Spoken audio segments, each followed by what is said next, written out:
स्वप्नील कुसळेनं आज ब्रॉन्झ पदक जिंकलेलं आहे। कोल्हापूरनं तो जरी देशाचा सुपुत्र असला तरी खाशाबा जाधव यांच्यानंतर पहिलं पदक कोल्हापूरनं दिलेलं आहे। आपल्या कोल्हापूरचे सुपुत्र स्वप्नील कुसळे यांनी पॅरिस ऑलिम्पिकमध्ये 50 मीटर रायफलमध्ये कांस्य पदक पटकावलेलं आहे। त्याचं मी कोल्हापूरकरांच्या वतीनं, महाराष्ट्राच्या आणि देशाच्या वतीनं मनपूर्वक अभिनंदन करतो। अतिशय सामान्य परिस्थितीतून, सामान्य म्हणजे त्याचे वडील एका जिल्हा परिषदच्या शाळेमध्ये प्राथमिक शिक्षक आहेत।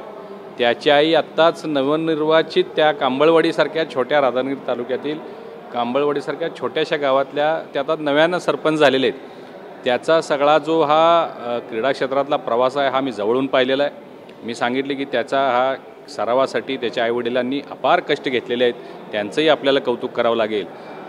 खाशाबाजी जाधव यांनी 1952 साली वैयक्तिक प्रकारामध्ये कांस्य पदक मिळवलेलं होतं आणि त्यांच्यानंतर मला वाटते 70 वर्षानंतर 72 वर्षानंतर पहिल्यांदा हे पदक, कांस्य पदक कोल्हापूरला मिळतं आहे।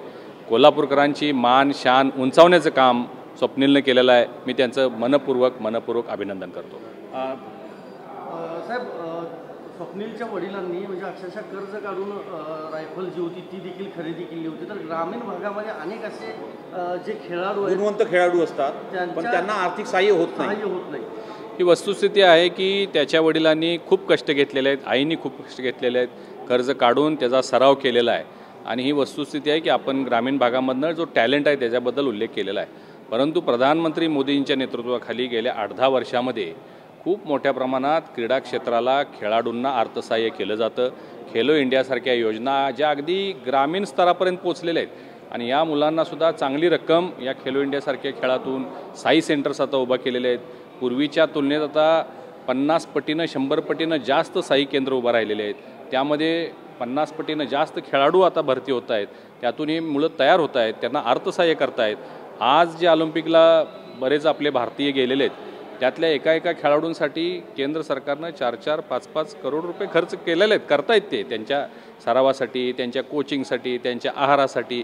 त्यामुळं असं नाही आहे की सरकार त्यांना मदत करत नाही, सरकार मदत करतच आहे, परंतु आणखीन भरीव मदत झाली पाहिजे यासाठी मी विशेष प्रयत्न करणार आहे।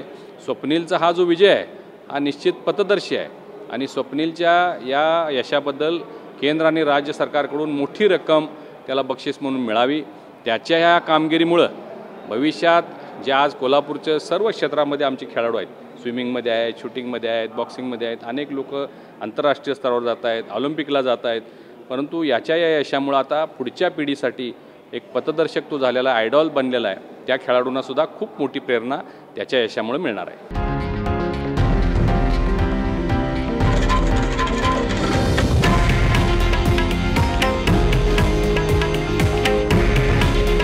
हे आहे देशातील नंबर 1 न्यूज नेटवर्क आणि आपण पाहत आहात TV9 मराठी। काळजी तुमची, हित महाराष्ट्राचं।